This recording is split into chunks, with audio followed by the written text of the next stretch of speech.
السلام علیکم ورحمۃ اللہ وبرکاتہ۔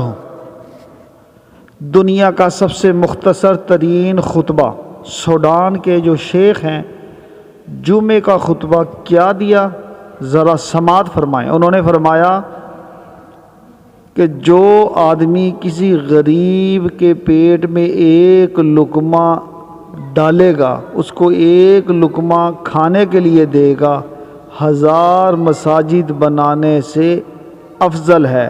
یہ فرمایا اور کہا صفیں سیدھی فرما لیں، اور جمعہ کھڑا کر دیا۔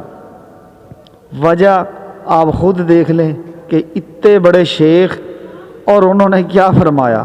ہماری مساجدیں بہت خوبصورت ہیں، لیکن ہمارے آس پاس کے لوگ وہ کس حالات میں ہیں؟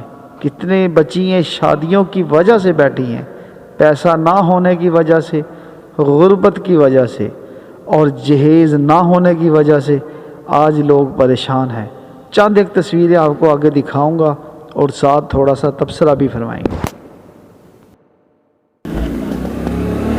دل ہلا دینے والی تصویریں، یہ دیکھیں کیسے زمین پر لیٹے ہوئے۔ انہوں نے تحریر فرمائی قالین کے بارے میں مسجد کی کہ ہماری مسجد کا قالین، اوئے ہوئے کیا توہین، کس کی توہین۔ اللہ پاک ہم سب کو یہ سمجھنے کی اور دل میں اتارنے کی توفیق عطا فرمائے۔ یہ بڑی ہلا دینے والی چیزیں ہیں۔